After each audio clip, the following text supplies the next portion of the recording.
may I express on behalf of the whole House our sympathy with his family, friends and colleagues on this very sad anniversary. Right, we start with questions to the Secretary of State for Northern Ireland. Robbie Moore. Speaker.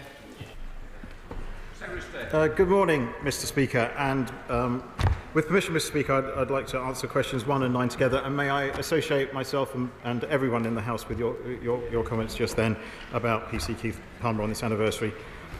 May I also start by reminding the House that yesterday marked 30 years since the IRA's Warrington bomb.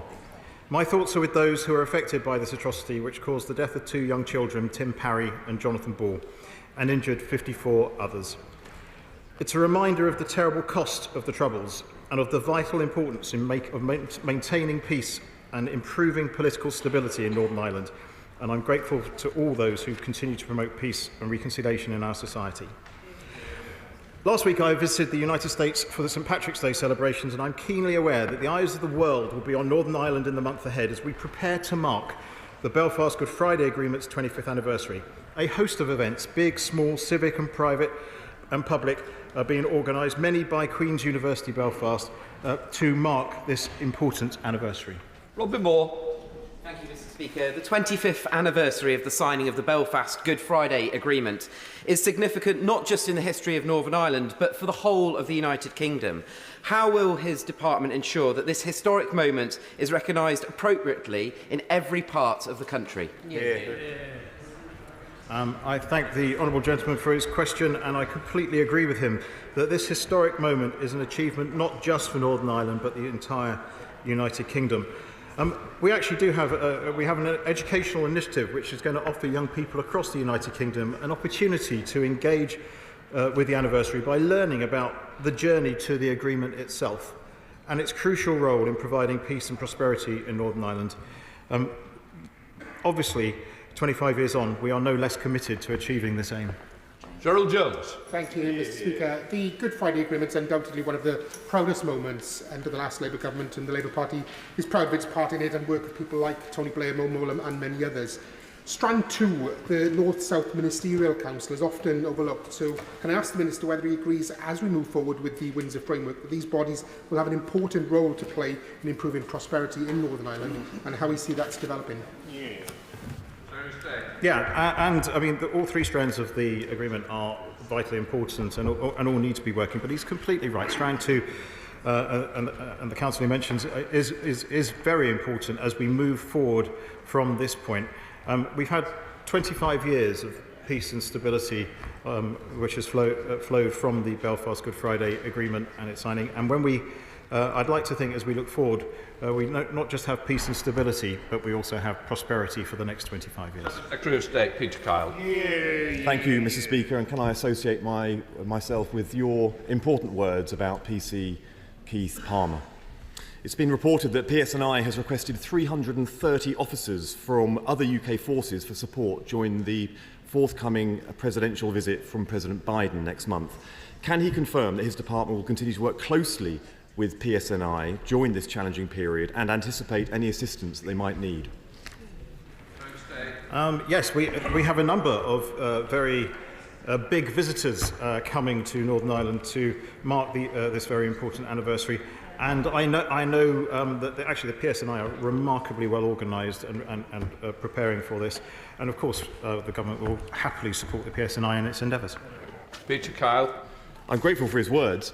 PSNI will also need support after Air Force One departs. Due to a funding shortfall, officer numbers will fall soon to a record low. In fact, there will be 800 fewer officers than agreed in New Decade, New Approach. Does the Secretary of State think this is fair for a force that faces unique challenges on a daily basis? I completely recognise that the PSNI, firstly I'd like to pay tribute to all the officers in the police service of Northern Ireland for all the work they do across communities, to the Chief Constable who has brought in community policing that most of us in this House would be completely cognizant of in our own areas, but is almost new in Northern Ireland. Policing is actually one of those matters, as he well knows, that is devolved to the institutions, the executive in Northern Ireland. I'm well aware of the Chief Constable's asks in this area, and I'm talking to him on those. Scott Benton. Question 2, Mr. Speaker. Thank you, Mr. Speaker. I encourage the member for Blackpool South, my honourable friend, to attend the debate later today in this chamber, which will focus precisely on the regulations for implementing this powerful democratic mechanism. In very short term, in short, 30 MLAs from 2 political parties may use the break if there's anything significantly different about a new rule, whether in its content or scope, and if its application will have a significant impact specific to everyday life that is liable to persist in Northern Ireland. Thank you, Mr. Speaker. Even if a significant number of MLAs object to proposals from the EU, the decision to veto them will still rest with the UK government, and there would no doubt be an institutional reluctance to use a veto which would be met with retaliatory action from the EU. Given the impact this would likely have on UK-EU relations and wider trade, surely it is very unlikely that the Stormont break will in fact ever be used, even if MLAs want it to be triggered.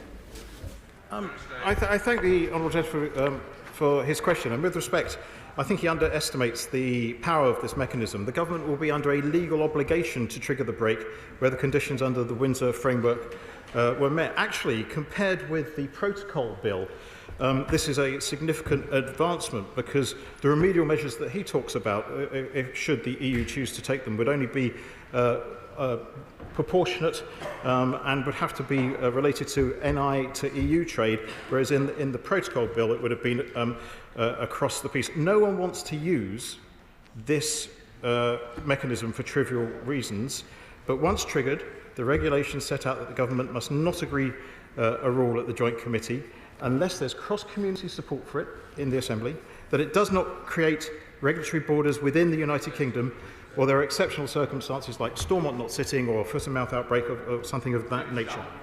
Mr. Speaker, and will the Secretary of State agree that rather than an emergency brake, that it's more like a handbrake, which does have the ability to stop a moving car, but rather than potentially or partially slow the vehicle, and that the only brake and accelerator can come from the EU, who retain the complete control over Northern Ireland, and indeed by extension control the will of this House, and they shouldn't, and that is indeed a tragedy and also a travesty.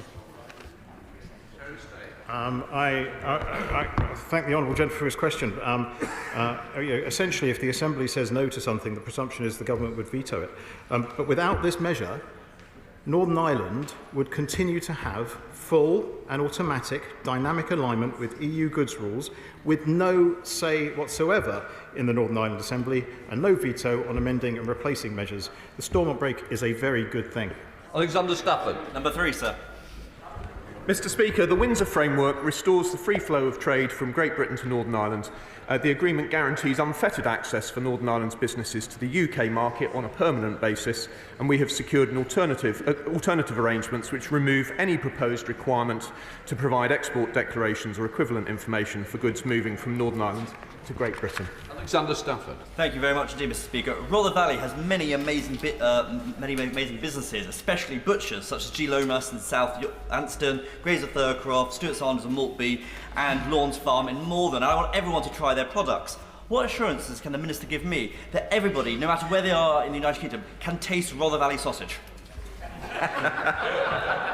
I am delighted to confirm to my honourable friend that residents of Northern Ireland will be able to enjoy the sausages produced by the great businesses in his constituency. The framework ends the ban on chilled meats like sausages and seasoned lamb joints, meaning that supermarket shelves in Northern Ireland will be able to stock the products customers want and have had access to for years. Sir Geoffrey Donaldson. Thank you, Mr. Speaker. But the reality is for my constituents and for example, McCartney's Delicatessen in Moira, that whilst they can bring sausages from Yorkshire or from any other part of the United Kingdom that are made to British standards, the sausages they make in Northern Ireland, part of the United Kingdom, have to be made to EU standards, because EU law applies for all manufactured goods in Northern Ireland. So why is it right to bring sausages from Great Britain to Northern Ireland and sell them in Northern Ireland, but it's not right to sell British sausages made in Northern Ireland in Northern Ireland. Well, Mr. Speaker, I understand the force and passion with which he makes this point, but he knows that what we've done is reduce the extent of EU law in Northern Ireland to the absolute minimum consistent with keeping open an infrastructure-free border with the Republic of Ireland. And I appreciate that this is a compromise which for many people will go too far, but I believe that it is the right decision in these circumstances. Can I just say to the member, please take notes of questions. Sir Geoffrey. Thank you, Mr. Speaker. But the reality is, Mr. Speaker, that Northern Ireland's place within the UK internal market has not been fully restored by the Windsor Framework, because EU law applies for all manufactured goods in Northern Ireland, despite the fact that of £77 billion worth of goods manufactured in Northern Ireland, 65 billion are sold in the United Kingdom, and yet all of those goods must comply with EU law regardless of where they are sold. Can't back to the proposals in the protocol bill, which mean that UK law applies unless a business wants to trade with EU, in which case they must follow EU law. Mr. Speaker, on the proposal for dual regulation, that was not what constituent businesses in Northern Ireland wanted. And, you know, at some point, even unrelenting figures like myself do need to compromise and give the voters what they want. But what I would say to him is that I recognise that compromise is extremely difficult. And we are in a position where we've got an opportunity to move forwards together. He knows, as I know, I'm sure, that manufacturing of most of the kind of goods to which he's referring is done to international standards. And so I think in all of the circumstances, this is a reasonable compromise for Northern Ireland. Teresa Villiers. Question number 3, Mr. Speaker, sir. Number 4, sir. I think... Mr. Speaker, the Northern Ireland economy has the ingredients required for economic success: exceptional talent, creativity, innovation and a healthy spirit of private sector entrepreneurship. Last week the Secretary of State was delighted to visit the United States, and next week I'll be visiting the USA and Canada to promote the excellent investment opportunities in Northern Ireland. We are, of course, also planning an investment summit. Teresa Villiers. One of the ways to attract foreign direct investment is by creating the right regulatory climate. And the Minister has been a very strong advocate for post-Brexit regulatory reform to make our rules more competitive, more targeted, more agile, more modern. So when does he think we'll get to the position where we can do that in Northern Ireland in the same way Brexit allows us to do it in Great Britain? Also, she and I have walked a long way in these various battles together, and she knows very well what she asks me.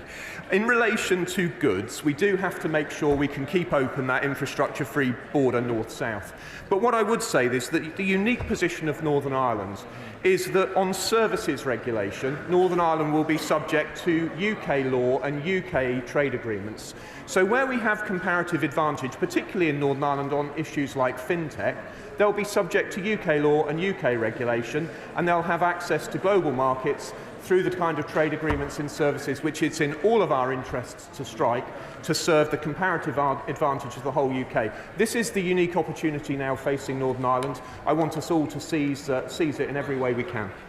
Gregory Campbell. Mr. Speaker, Northern Ireland now has the highest percentage accessibility for gigabit-capable broadband in the UK, twice that of the Republic of Ireland, and one of the highest in the world.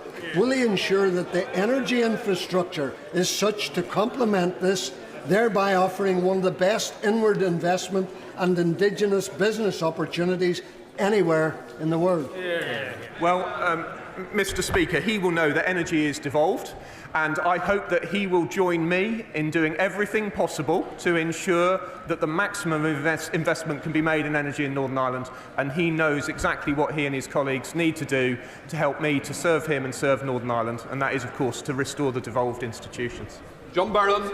Thank you, Mr. Speaker. Does my right honourable friend agree that in restoring the balance of the Belfast Agreement, the best way is to pass the Windsor Framework today in this place, that we have to be pragmatic, and we have to open our eyes to many opportunities, courtesy of inward investment, that will then follow for the benefit of all communities in the province? Mr. Speaker, I agree with him strongly. The reality is that the Windsor Framework is a dramatic improvement on the protocol. I don't think anyone can reasonably argue otherwise. Of course, it includes compromises. Neither I nor my right honourable friend nor the Prime Minister is suggesting that it doesn't. The question that everyone needs to answer is whether this is a step forward for Northern Ireland. I'm absolutely sure that it is, and I agree with him. Stephen Farray. Tourism spending is also very important. The Minister will be aware that the Northern Ireland Tourist Alliance is very concerned about the application of the forthcoming electronic travel authorisation on the sector in Northern Ireland, given our unique marketing and our unique offer. So will the Minister work with the Home Office to try to find a practical solution to this problem? Yeah, Mr. Speaker, I'm well aware of the case that he makes, and of course we're in conversation with colleagues from the Home Office. The government's position is that we're determined to make sure that tourists understand that they will need to comply with UK immigration requirements to visit the UK, and that will mean that they will need that travel authorisation to go to Northern Ireland. I am aware of the concerns of tourism authorities, north and south, and indeed the concerns of the Irish Government. We continue to take those seriously as we talk with the Home Office. Spokesperson Richard Thompson. Thank you, Mr. Please. Richard Thompson. Thank you, Mr. Speaker. Jonathan Haskell, external member of the Bank of England's Monetary Policy Committee, has estimated that Brexit has resulted in the loss of approximately £29 billion of business investment to the UK as a whole. Does the Minister believe that the Windsor Framework will undo that proportion of the damage that has been done to the Northern Irish economy? And if so, why does he consider that the market access that that framework underpins is good enough for one part of the United Kingdom, but not good enough for the rest of us? Mr. Speaker, I'm honoured that he should think that on the fly I would be able to do my own economic modelling on that subject. But what I would say to him is that it is undoubtedly the case that the political turmoil of the last several years has been unhelpful. But what I would say to him, and it should be a salutary lesson to everybody on his benches, that it is extremely important that when the public vote for a thing, that they get the thing they voted for. And the public voted for the whole UK to stay together, in a once-in-a-generation referendum on Scottish independence, and then the UK as a whole voted to leave the European Union, and that's what we'll deliver. Well, Fletcher, question number 5, please, Mr. Speaker. Thank you, Mr. Speaker, and thank you to my honourable friend for his question. The Northern Ireland Troubles Legacy and Reconciliation Bill, which continues its passage through Parliament, will establish an independent body to conduct reviews into trouble-related deaths and serious injury, with the primary objective of providing information to families, victims and survivors. The legislation seeks to ensure the process for dealing with the past focuses on measures that can deliver positive outcomes for as many people affected by the Troubles as possible. Well, Fletcher. Legacy is an extremely complex and sensitive issue. In setting up an effective information recovery process, we must ensure that power is in the hands of victims and families rather than the perpetrators. So what consultations has his department had with victims and their families to ensure the right balance is achieved? Can I thank my honourable friend for his question? He's absolutely right that legacy remains a highly complex and difficult issue. And the government's absolutely determined to deliver mechanisms that provide better outcomes for those most affected by the Troubles, including victims and their families. And I know that no solution that we will ever find will be perfect or easy, but we're working tirelessly to find a practical way forward via the Legacy Bill.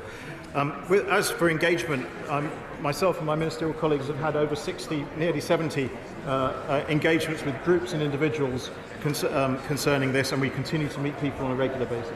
Now, the Minister, Chris Elmore. Thank you very much, Mr. Speaker. The Government has made some changes to the Legacy Bill during its passage in this House. If the changes are not enough and all Northern Ireland parties vote against it again on its return to the House, will the Minister commit to a different approach, as reconciliation cannot be imposed on Northern Ireland? I thank the honourable gentleman, who I welcome to his place, and I hope the minister, the shadow minister he's replacing, is all is well. But and he's got big shoes to fill, so it's a good start. But I thank him for noticing what's going on in the other place, because in the other place we've already tabled amendments that seek to address a number of key issues that have been raised by the stakeholders that we've been meeting, including ECHR compliance, strengthening the Commission's independence, sanctions for individuals found guilty of lying and to the Commission, and creating stronger incentives for individuals to engage with the Commission. And we will be bringing forward more such amendments at report stage, where I hope we can get everybody on board, or at least to acknowledge that we're doing a decent job. Number 6, Mr. Speaker.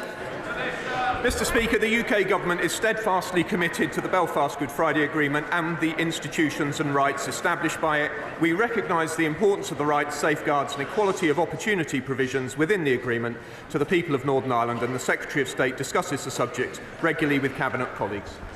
Ellie Reeves. The Good Friday Agreement led to peace in Northern Ireland and enshrined human rights into Northern Irish law.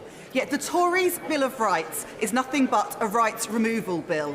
Does the Minister therefore recognise that the proposed bill would be a breach of an international agreement, the Good Friday Agreement? No, not at all. I confess I thought she was going to ask me about the Bill of Rights provisions in the agreement itself, but she ought to know that the parties have been working together towards that Bill of Rights, and it will need consensus to deliver a framework in Northern Ireland. But of course the UK continues to be committed to the ECHR. Martin Day. Mr. Speaker, with permission, I will answer questions.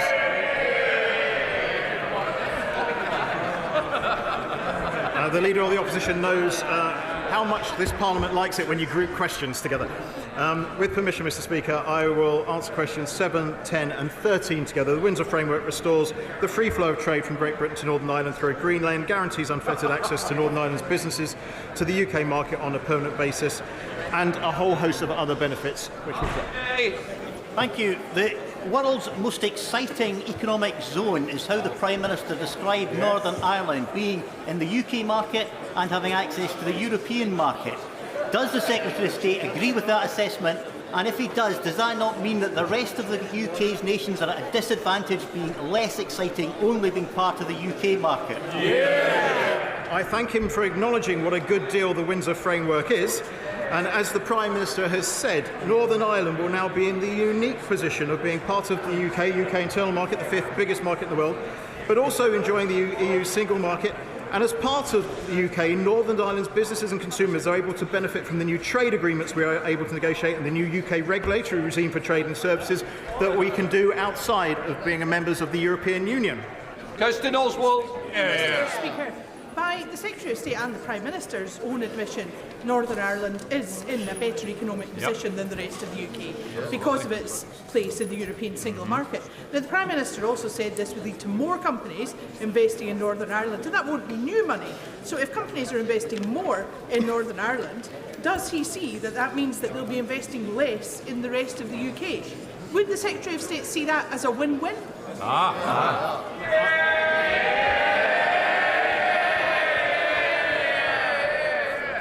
And I hadn't even answered the question. I think the Honourable Lady has kind of missed the point. There's a huge amount. Okay, no, she has completely missed the point because there is a huge amount of inward investment that wants to flow into Northern Ireland from outside of these isles. And yes, we should be welcoming inward investment into Northern Ireland because prosperity builds on the peace and stability that Belfast Good Friday Agreement has brought for the last 25 years, which is why we should all welcome the Windsor Framework. And then Keza. Thank you, Mr. Speaker. Scotland, like Northern Ireland, rejected Brexit. Both were dragged out of the EU despite voting Remain. Yet, Northern Ireland has retained access to the EU single market and the economic benefits that it brings. So does the Minister agree that Scotland should have a similar deal to be as economically competitive as Northern Ireland? I thank you for a question, and with the greatest respect, the positions of Northern Ireland and the other nations of the UK are, as I've said before, not completely comparable. Northern Ireland is undoubtedly a wonderful place, but it has a complex and troubled history, And we've talked about the need and the wonders of the Belfast Good Friday Agreement celebrating its 25th, marking its 25th anniversary. But it also has a land border, the only one between the UK and the EU. That has brought added complications, which the Windsor Framework is in place, and the Windsor Framework is in place to safeguard the achievements of the Belfast Good Friday Agreement and the hard-won gains of the peace process. It recognises these unique circumstances, including the all-island dimensions of economic life between Northern Ireland and Ireland, and the need to avoid a hard border. Dr. Neil Hudson. Thank you, Mr. Speaker. I strongly support the Windsor Framework and welcome the veterinary and SPS measures. Can my right honourable friend update the House on progress towards securing the long-term supply of veterinary medicines in Northern Ireland and also smoothing the safe movement of animals between GB and Northern Ireland to include not only pets but also farm animals and horses? I thank the honourable gentleman for his question. He knows a great deal about this subject. As he knows, there is a grace period in place until the end of December 2025 on veterinary medicines. I would like to think that the new atmosphere that has been created between the United Kingdom and the European Union as we move forward has demonstrated that we can talk and negotiate about these things, and we fully expect to be able to be in a position to address all of his concerns in good time. Before we come to Prime Minister's questions, I'd like to point out that live subtitles and British Sign Language interpretation of proceedings are available to watch on parliamentlive.tv. We start with questions to Prime Minister Joe Gideon. Question 1, Mr. Speaker. Prime Minister. Mr. Speaker, this morning I had meetings with ministerial colleagues and others. In addition to my duties in this House, I shall have further such meetings later today. Joe Gideon. Thank you, Mr. Speaker.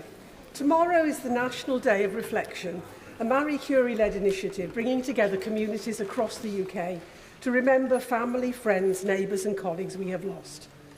Will the Prime Minister join me in thanking Stoke City Council for supporting my call for a post-box to heaven in Carmountside Cemetery, and on the second anniversary of the tragic death of my constituent, 2-year-old Harper Lee Fanthorpe, who swallowed a button battery, will he thank her courageous mother, Stacey, for leading the campaign to raise awareness of the dangers of button batteries?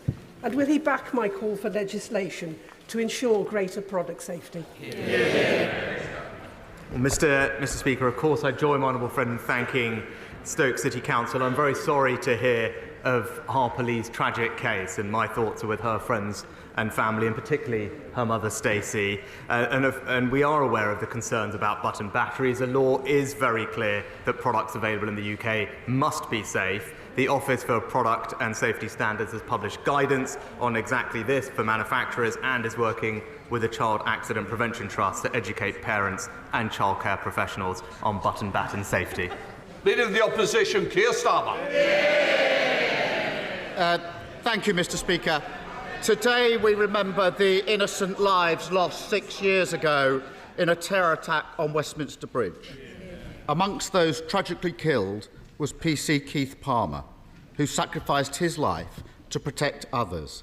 Police officers up and down the country work tirelessly every day to keep us safe, and we thank them for that.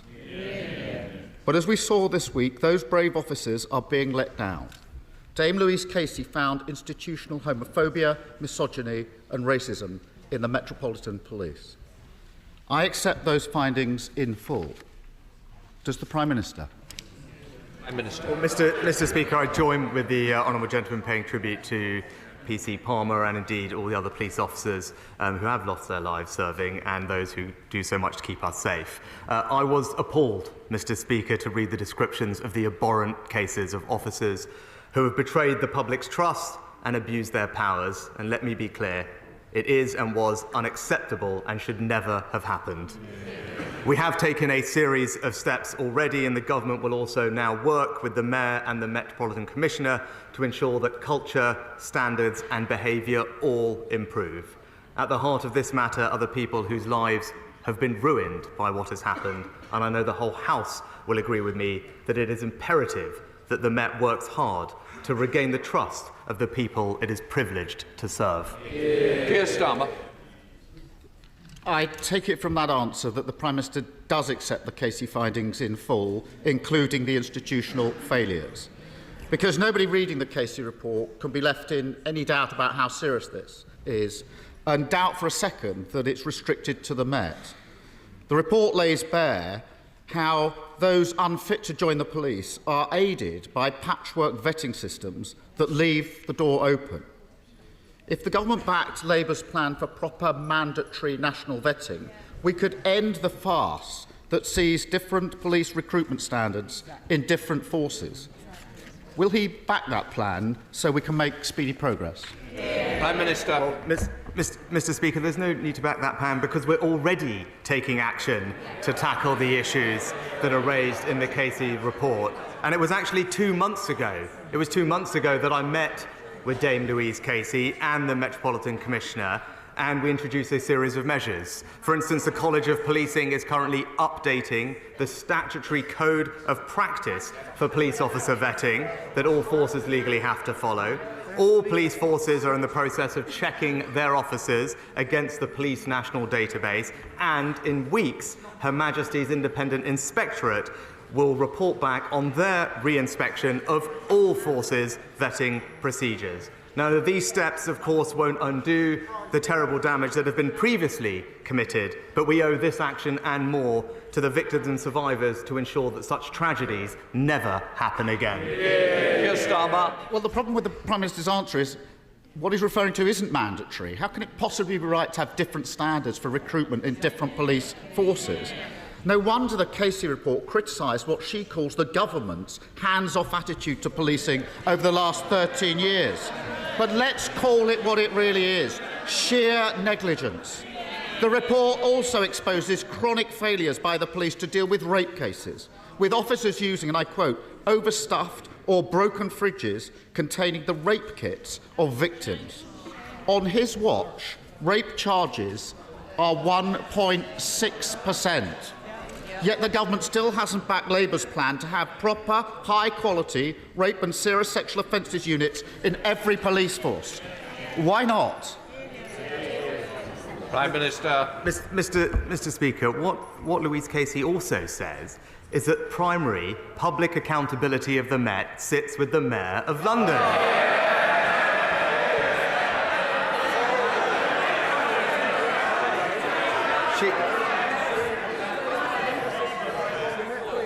She described that relationship between the Mayor and the Met as, in her words, dysfunctional. But when it comes... So I hope when he stands up, he will also confirm to the House that he will take up these matters with the Labour Mayor of London so that he plays his part.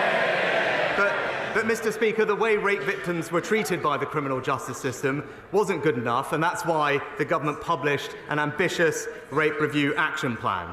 It's right that we've extended Operation Sorteria across all police forces in the country. We've tripled the number of independent sexual violence advisors. We've improved the process of collecting phone evidence and being cross-examined. And since 2010, we've quadrupled funding for victim support services. That is a Conservative government doing everything we can to support victims and tackle predators. People are fed up to the back teeth with a government that never takes responsibility and just tries to blame everyone. They can shout if they're proud of the fact that over 98% of rapists are never put before. If they want to shout about that, that's their record. Let them shout about it. You should be ashamed of yourself. The truth is simple. After 13 years of Tory government, crime is out of control and people are paying the price. Before Christmas, the BBC reported the shocking case of a woman in Armthorpe who'd been beaten with a baseball bat by burglars 3 years ago. Nobody had been charged with that burglary, and she couldn't sleep at night.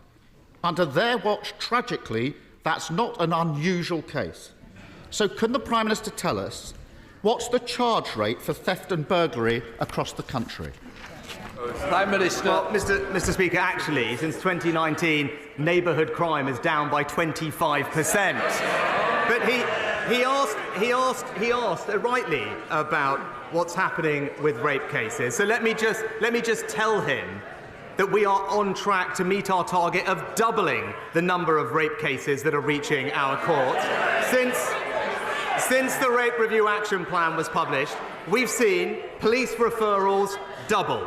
We've seen charges double. And last year, there was a 65% increase in rape convictions. Yes. But importantly, we also changed the law to ensure that rapists would spend more time in prison. But what did his shadow policing minister say? Prison doesn't prevent crime.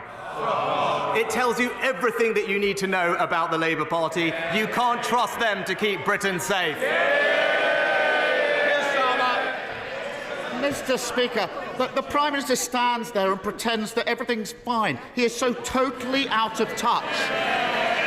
He needs to get out of Westminster, get out of Kensington, and Mr. Speaker, I don't mean... It's a big day today in the House, and it's a very important day. We do want to make progress. Holding us up is not advantageous to any of us. Mr. Speaker, he needs to get out of Westminster, get out of Kensington, and I don't mean to Malibu, to the streets of Britain. Go there and tell people it's all fine and see what reaction he gets. The answer he didn't want to give, although he knows it, is 4% of cases, 4% of burglary charges are charged, 96% of theft and burglary cases not even going before the courts. Burglars twice as likely to get away with it now as they were a decade ago. They should be ashamed of that record. And that cul-de-sac in Armthorpe has apparently seen 10 burglaries in 18 months, but only one of them has resulted in a prosecution. So rather than boasting and blaming others, why doesn't he tell the country when he's going to get the theft and burglary charge rate back to where it was before they wrecked policing?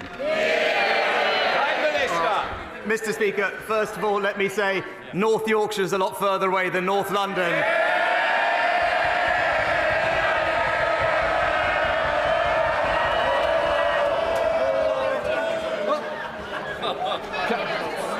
Can I say, I'd like the lines as well, but I prefer to hear them rather than jeering. Come on, Prime Minister. Mister. Now then, we are going to make progress. Mr. Shelbrooke will be buying the teas in the tea room if we're not careful. Come on, Prime Minister. There'll be Yorkshire teas, Mr. Speaker. But Mr. Speaker, since the Conservatives came into power, crime is down 50%, Mr. Speaker. Violent crime down 40%. Burglary, the Honourable Gentleman mentioned burglary down 56%. Why? Because we've recruited 20,000 more police officers. We've given them the powers to tackle crime, and we've kept serious offenders in prison for longer. All they've done is vote against greater protections for emergency workers. They've opposed tougher sentences for violent criminals, and they are failing to give the police the powers that they need. It's the same old Labour, soft on crime, soft on criminals. The only criminal investigation he's ever been involved in is the one that found him guilty of breaking the law. I've prosecuted countless rapists. On the Prime Minister, I want tougher... Hold on. I am determined to hear the questions, whether it's the Leader of the Opposition, the Prime Minister. So I can... Sorry. I think you've got your first customer for tea, Mr. Kurtz. We keep having this little problem. We'll have no more. No, then, just a moment. So please, let's get through and let's just show some respect to both people at dispatch boxes. Keir Starmer. Thank you, Mr. Speaker. I've prosecuted countless rapists and I support tougher sentences. But you have to catch the criminals first. And when 98% of rapists are not even being put before the court, that's a massive failure on the government. And if he wants to go to Armthorpe, which is in Yorkshire, why doesn't he go to that cul-de-sac when he gets out and about in Yorkshire and ask them about those 10 burglaries that haven't been prosecuted? The reality is, after 13 years of Tory government, they've done nothing on standards, neighbourhood policing has been shattered, and burglars and rapists walk the streets with impunity. It's the same every week from the Prime Minister, whether it's the cost of living crisis, crime running out of control, or the state of the NHS. Why is his answer always to tell this British people they've never had it so good? Prime Minister. Mr. Speaker, let me just address the issue the honourable gentleman raised, because I said at the time I respected the decision the police reached and I offered an unreserved apology. But for the avoidance of doubt, Mr. Speaker, at the moment that happened, there was a full investigation by a very senior civil servant. The findings of which confirmed that I had no advance knowledge about what had been planned, having arrived early for a meeting. But he doesn't need me to tell him that. He's probably spoken to the report's author much more frequently than I have.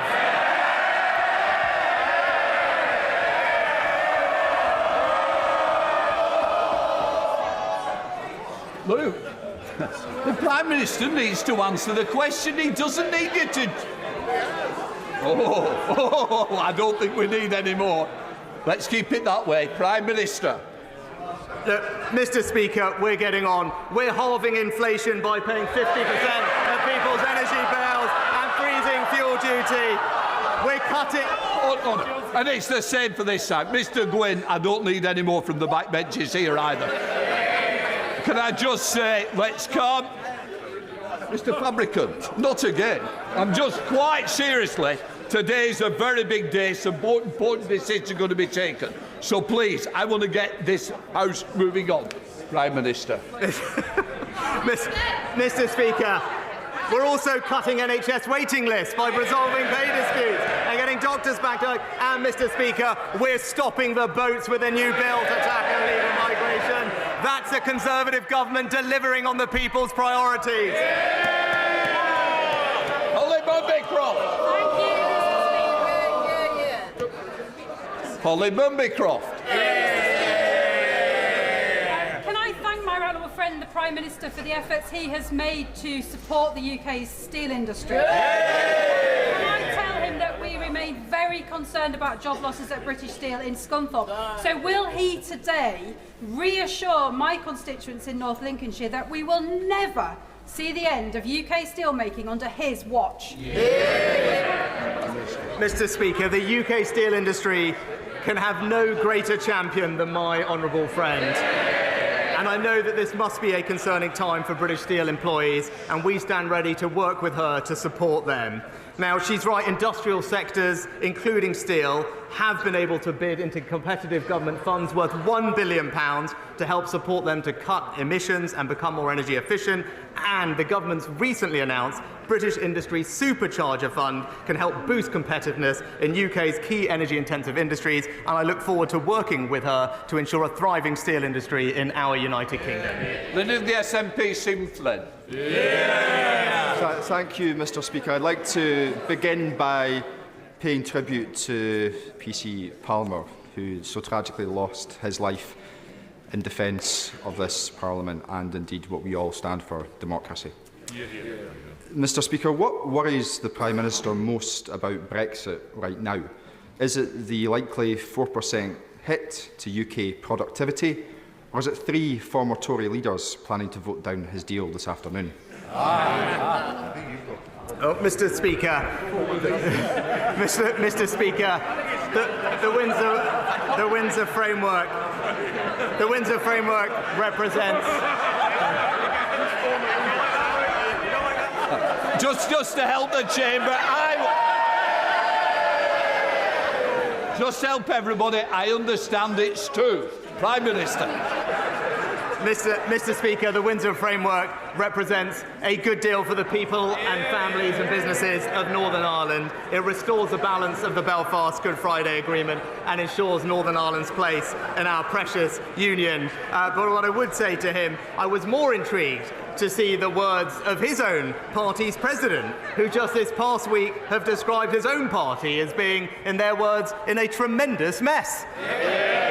Stephen Flynn. Mr. Speaker, the reality is that whilst Westminster is once again consumed by the damage being caused by Brexit, the public at home are facing the biggest fall in living standards ever, the highest tax burden since the end of the Second World War, and inflation at 10.4%. When are the Conservative Party, and indeed the Labour Party, going to realise that Brexit can't work?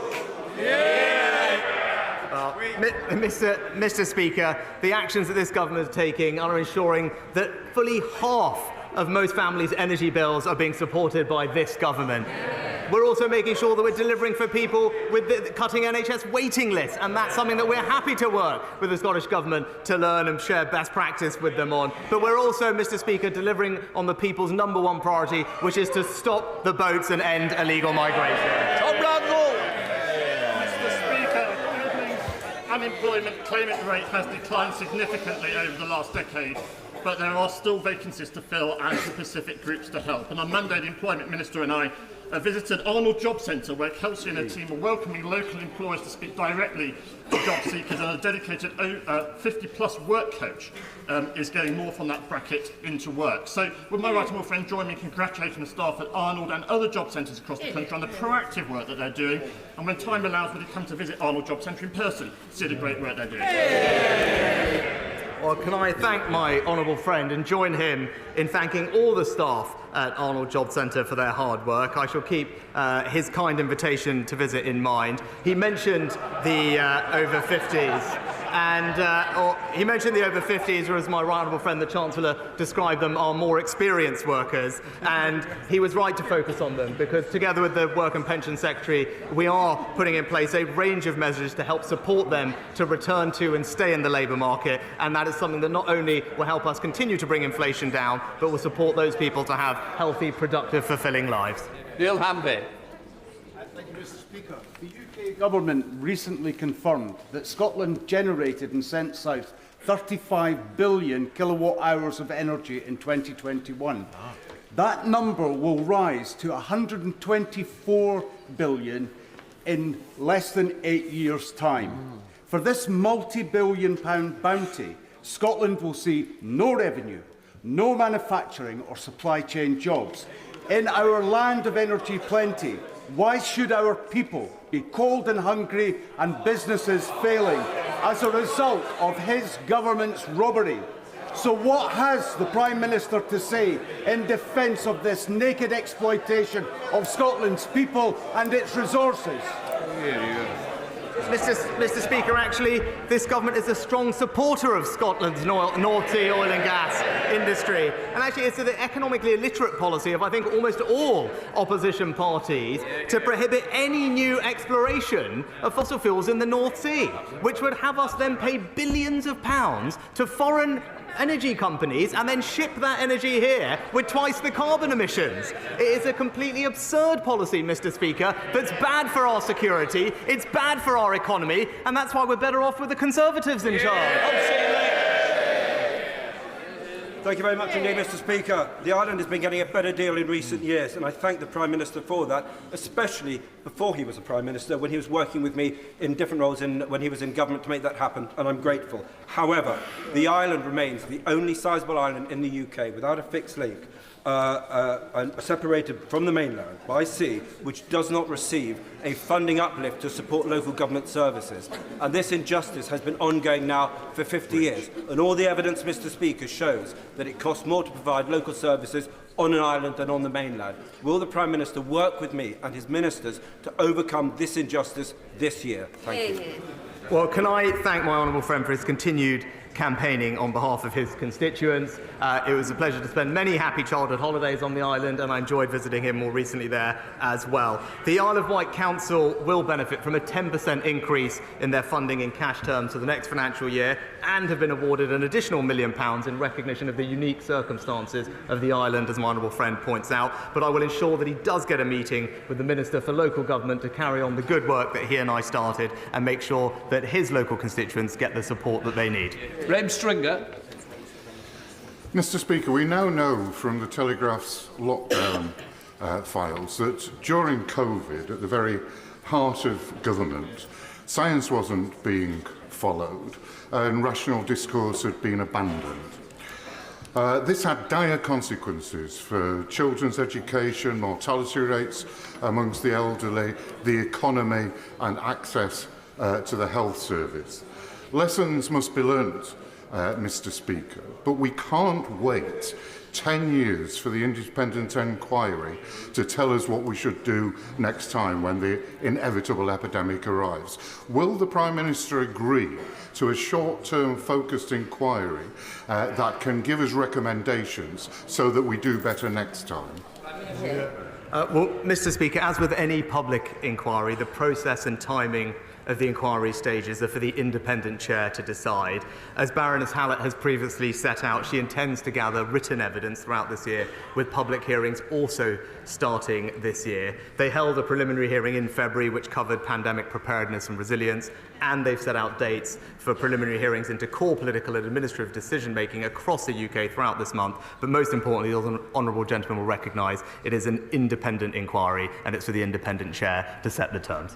Jerome Mayor. Mr. Speaker, more than 1.5 million people living outside London stand to be impacted by the Mayor's new London-wide ultra-low emission zone. Labour and the Liberal Democrats, they're all for the ULEZ charge. They don't care about the cost of living crisis.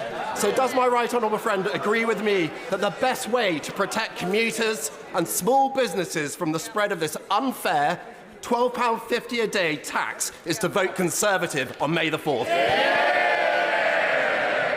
Well, Mr. Speaker, my honourable friend is absolutely right, and I think he also failed to mention that just this week we've seen Labour in Wales introduce more plans for further road charging as well, increasing cost pressures for public and businesses. And I'd urge the parties opposite to listen and stand up for the public and small businesses, just as the Conservatives do. Hannah Bardell.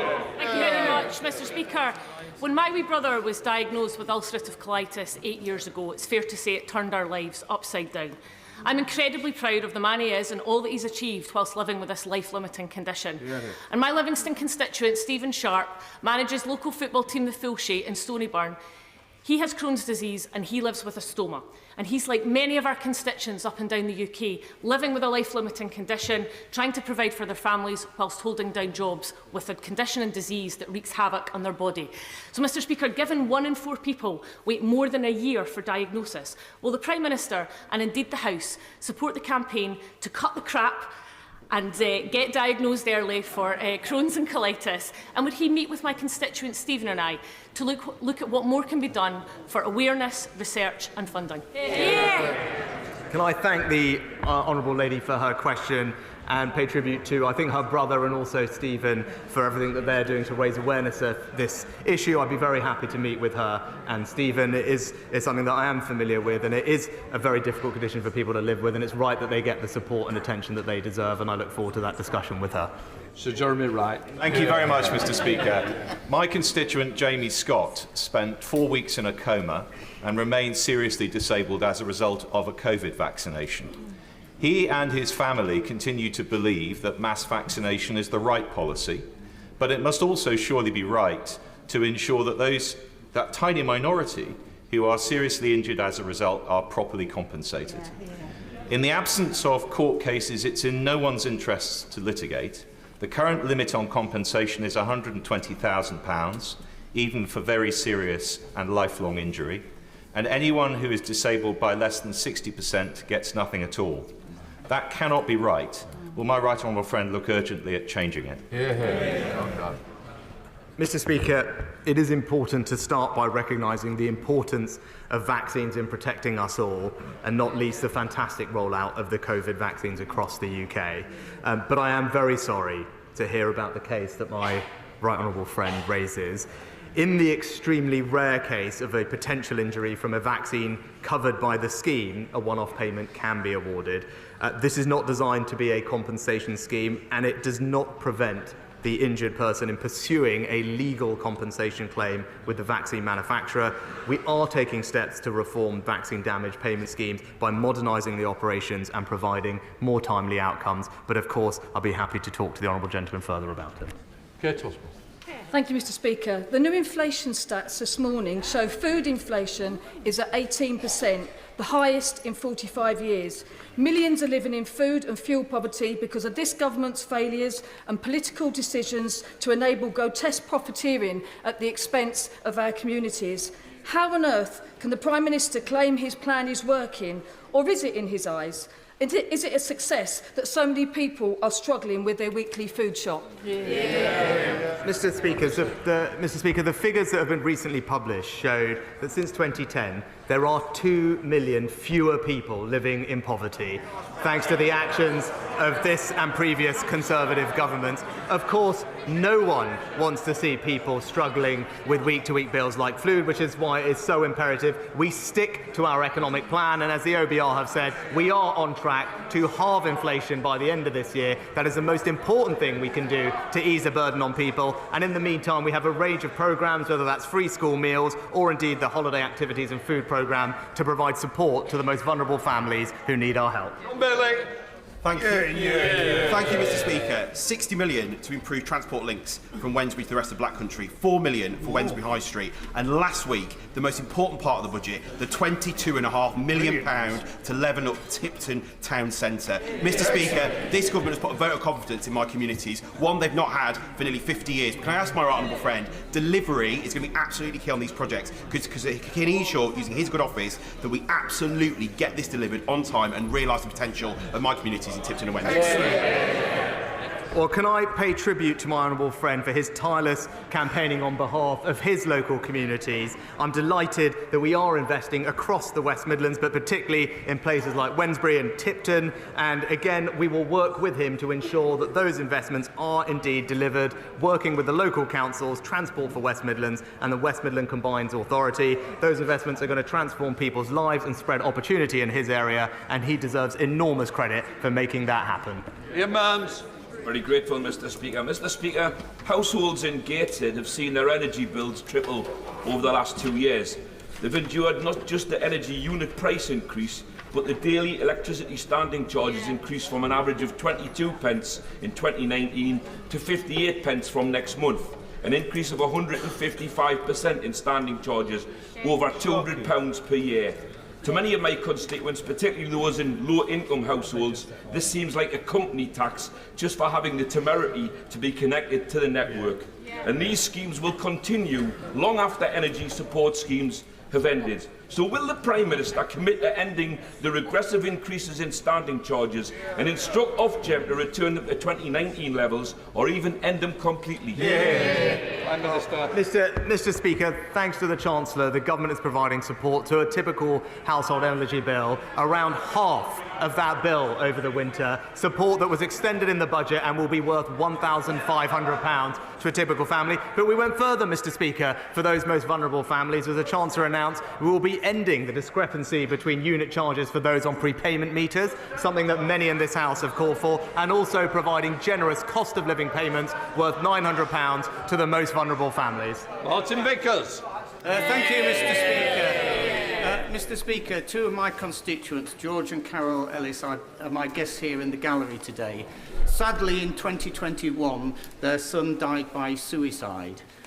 George was a member of the Yorkshire Regiment and had become depressed following one of his comrades who had taken his own life.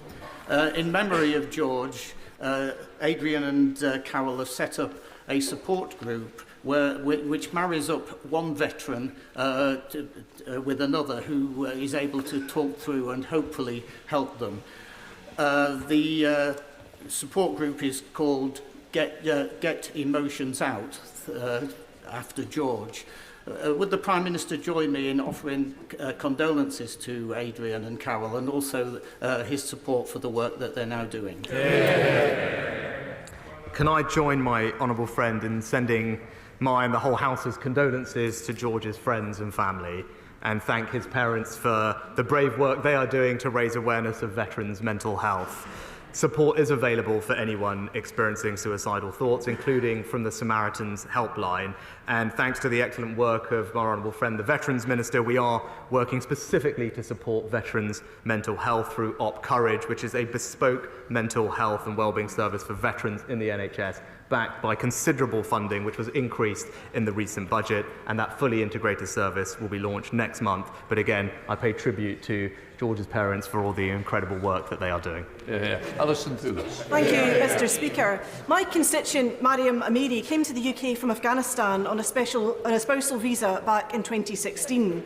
The Home Office have just refused her renewal and advised she should return to Afghanistan. Mariam is an educator, due to start a university course in September. She's a valued community activist. She's a vocal opponent of the Taliban. She is married to a man who worked for British forces, and her family is currently being persecuted in Afghanistan. She's been trying to get them here since Afghanistan fell. Can the Prime Minister think of any barriers or hardships Mariam might face in returning to a country where there is not even any means of applying for a visa? And will he personally intervene, as the Immigration Minister is yet to reply to me, despite raising this 3 weeks ago? Prime Minister. Mr. Speaker, obviously it wouldn't be appropriate for me to comment on an individual's visa case, but I will ensure that the Honourable Lady gets a response from the Home Office with regard to that particular case. Len Saxby. Thank you, Mr. Speaker. Can I ask the Prime Minister to pay tribute to and congratulate my constituent, Max Woozy, best known as the boy in the tent, whose 3-year adventure camping outside is drawing to a close. To date, he has raised over £750,000 for the excellent North Devon Hospice, and will my right honourable friend wish everyone taking part in his final adventure, a camping festival at Broomhill Estate, great success. Well, can I join my honourable friend in paying tribute to Max and everyone else taking part in this fantastic initiative, and congratulate them on raising such a considerable sum of money for a very worthy local cause, and I look forward to hearing how the rest of it goes, but very well done. Final question, Alan Brown. Thank you, Mr. Speaker.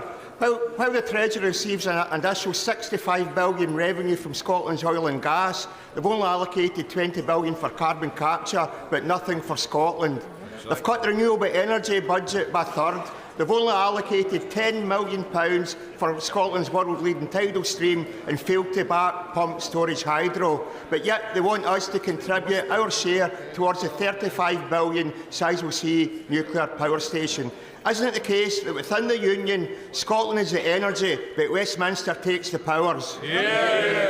Mr. Speaker, not only are we supporting Scotland's North Sea oil and gas industry, we're also providing £20 billion of funding for further carbon capture and storage, and does want to work and provide clarity for Acorn regarding their future path. But also, I think the honourable gentleman raised the issue of tidal power, and I am pleased to tell him that actually that is now included in the contracts for difference allocations, and there's 40 megawatts of new tidal stream power by 4 projects across Scotland and Wales in the last year. That's this government delivering energy security across the United Kingdom. Completes questions.